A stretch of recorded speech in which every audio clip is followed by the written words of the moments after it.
J'arrivais en Tunisie il y a 1 an et 8 mois, d'accord, et c'est le premier Cervantes, c'est mon premier poste pour Cervantes ici en Tunisie. J'ai travaillé avant dans une fondation du le gouvernement de l'Andalousie et le Royaume de Maroc.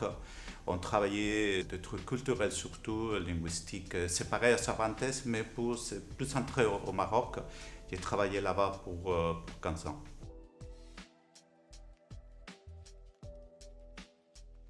Nous avons comme deux côtés très clairs, que c'est la côté linguistique et la côté culturelle. Mais tous les deux, ils sont attachés. Ça veut dire qu'on donne des cours de langue espagnole selon le cadre européen, les A, B, C, et aussi la certification, qui c'est très important.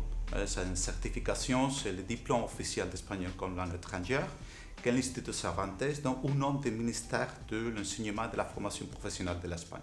Ce côté-là, c'est un côté linguistique et de certification. Certification pour les élèves et aussi pour les profs. C'est très important ici de savoir qu'il y a une certification pour les profs. S'il y a un prof qui veut avoir un diplôme, un certificat de niveau d'espagnol qui sont comme enseignants de langue étrangère. Et aussi nous avons le côté culturel. Ça veut dire que nous avons des activités de cinéma, de musique, de tout. Mais la manière dans laquelle on enseigne la langue espagnole, c'est tout le temps attaché à la culture. Ça veut dire que ce n'est pas seulement que si tu es débutant, tu auras une liste de mots, de vocabulaire ou de règles grammaticaux, mais aussi de la culture espagnole.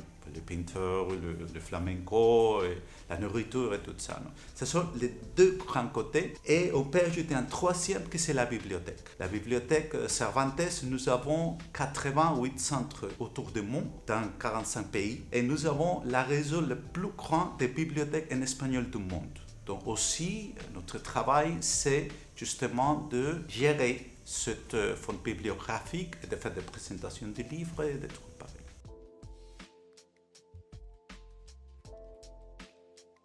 Ce sont deux choses.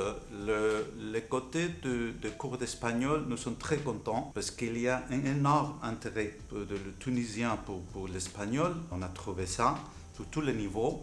Un niveau débutant ou pour la préparation au bac ou n'importe pas. Normalement, c'est le niveau A ou B le plus demandé parce que c'est un peu plus expert, mais aussi, oui, on peut dire que nous avons entre 1000 et 1100 élèves chacun et des profs aussi. On vient de recevoir 2 nouveaux collègues, des profs espagnols qui nous aident et nous avons aussi, on compte aussi avec des profs collaborateurs tunisiens.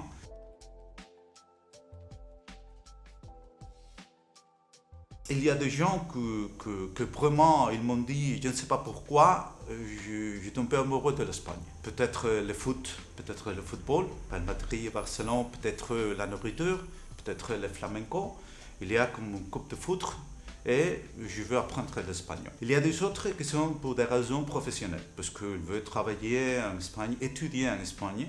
Et il y a des gens qui veulent faire un petit master et tout ça, et après revenir en Tunisie pour continuer ou pour commencer à travailler. Et je suis ici, comme vous avez dit, il y a presque 2 ans. Et l'intérêt, c'est toujours là, mais dernièrement, il y a beaucoup d'intérêt. Et il y a une autre chose qui est importante. Les Tunisiens commencent à comprendre l'importance de la certification. Parce que quand je suis venu, il y a des gens qui me disaient, tout à fait correct, bon, je parle la langue espagnole, j'écris couramment et tout ça. Pourquoi j'ai besoin de la certification? C'est important parce qu'il y a beaucoup d'universités qui le demandent, il y a beaucoup d'entreprises qui le demandent, pas seulement en Espagne, parce que l'espagnol est la langue parlée pour plus de 100 millions de personnes autour du monde, pas seulement en Espagne, en Amérique du Sud aussi. Donc les entreprises, les universités et tout ça, ils demandent une certification qui soit officielle. Donc ils ont commencé à comprendre l'importance de cette certification. Et c'est pour ça qu'il y a aussi le numéro de candidats a grandi beaucoup aussi.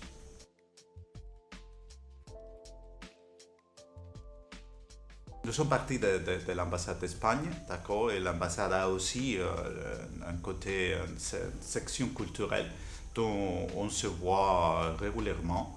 On travaille ensemble pour offrir la meilleure offre culturelle possible de l'Espagne, ça veut dire pour ne pas répéter des choses ou pour ne pas faire des autres. Donc, de ce côté-là, la communication, c'est magnifique. Je vais remercier vraiment mon ambassade, l'appui constant, hein, sans arrêt. Chaque fois qu'on n'a pas les moyens, on n'a pas le temps, on n'a pas... Comment... On travaille ensemble, on peut dire. C'est avec l'ambassade d'Espagne. Mais aussi, c'est très important pour nous, cette ambassade des pays hispanophones. Ça veut dire que Cuba, ça veut dire Venezuela et Argentine, hein, bien sûr.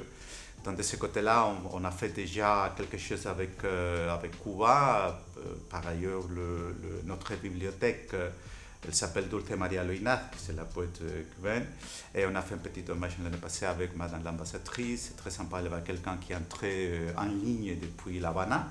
Et on va faire un cycle de cinéma avec l'ambassade de l'Argentine aussi, à la Cité de la Culture. Donc, ça c'est très important pour nous parce qu'il y avait quelqu'un qui avait dit que l'espagnol est si important que tu ne peux pas laisser ça dans les mains des Espagnols seulement.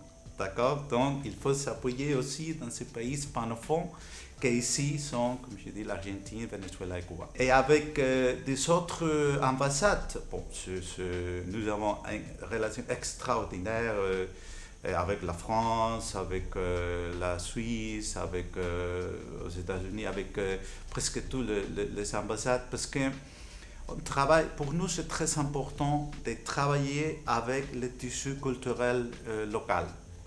Et ce tissu culturel local, c'est aussi la représentation culturelle des ambassades qui sont ici. Donc, dedans, au dehors, la réseau est unique, qui sont les centres culturels de l'ambassade, plus les centres culturels comme Cervantes, Goethe, ou IFT, ou British Council. Ça, c'est très important de travailler ensemble. Nous sommes en train de préparer aussi avec la délégation de l'Union européenne, qui c'est essentiel pour nous aussi, un festival de cinéma européen. De cette manière-là, chaque pays peut apporter son côté. Donc, ça va enrichir beaucoup l'offre culturelle. Pour nous, c'est aussi très important de travailler avec Alexo parce que c'est notre partenaire dans les côtés culturels et les côtés linguistiques, parce qu'on ne peut pas travailler ici sans utiliser les composantes locales de la culture arabe. Donc ça, c'est un peu de réflexion profonde aussi avec le ministère de l'Éducation pour la diversité dans les cadres scolaires. Ou il y aura un autre grand projet qui s'appelle Learning Loss pour étudier ces pertes de connaissances qu'on a trouvées dans le curriculum arabe et aussi européen. De ce côté-là, on va amener des experts pour expliquer c'est quoi le point de vue de l'Espagne, c'est quoi les choses qu'on a bien fait ou qu'on n'a pas si bien fait pour enrichir ce type de débat. Donc, avec l'Alexo, c'est aussi intéressant. Ce côté-là, avec les ambassades, avec les centres culturels, avec Alexo, avec l'Union européenne et avec le Conseil de l'Europe, on essaie de partager et d'offrir le meilleur programme culturel possible.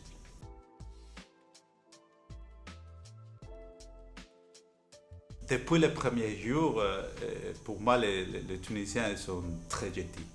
Ils t'aident s'ils peuvent, si tu as besoin de quelque chose. Ils te montrent, je me souviens quand j'étais venu, j'étais partout par la rue, il y a quelqu'un, non monsieur c'est par là, je vous accompagne et tout ça. Et ça c'est très important pour nous parce que nous les Espagnols, nous sommes un peu comme ça.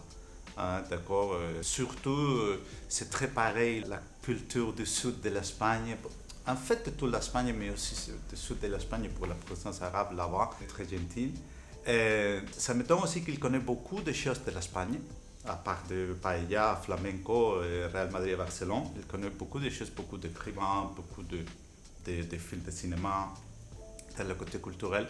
J'ai trouvé ici que l'offre culturelle, c'est incroyable dans les grands festivals, les petits festivals, grandes associations, petites associations. Et ils connaissent très très bien, ils sont très intéressés, très cultivés.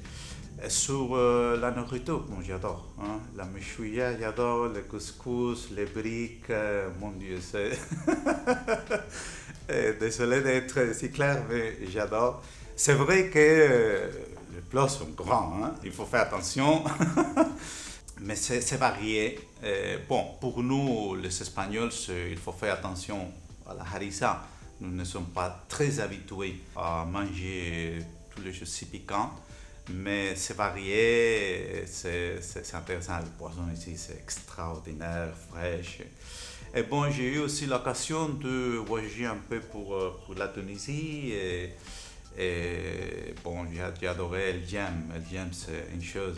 J'étais l'autre jour avec un événement qui justement était organisé par notre section culturelle de l'ambassade pour l'orchestre baroque de Barcelone. Bien, je crois que c'est presque impossible de trouver un meilleur endroit pour écouter un concert comme El Djem. Et aussi, j'étais dans un petit village à Lacta, et j'aimais beaucoup, rien à voir avec Mardia ou avec El Djem, mais trop sympa, trop intime aussi. Et Kairawan, qu'est-ce qu'on va dire de Kairawan? J'adore. Et aussi Tozeur, j'ai visité le désert, Bizerte. Bon, tu peux trouver presque tout. Tu peux trouver la plage à côté, à Hammamet, tu peux trouver la montagne, tu peux trouver des grandes villes, tu peux trouver des petites villes. Donc, le plus intéressant, c'est cette diversité que quelqu'un peut trouver ce qu'ils ont besoin.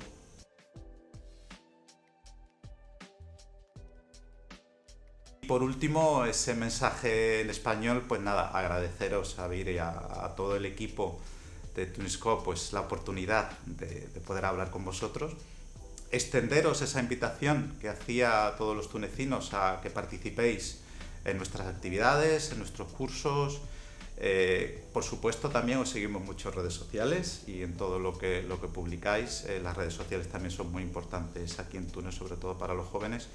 Y dicho esto, pues cuando terminemos esas obras de las que hablaba en la biblioteca, pues estaremos encantados también de que podáis ir y podáis ver cómo ha quedado todo y lo podamos disfrutar entre todos, sobre todo investigadores, profesores y alumnos. Muchas gracias.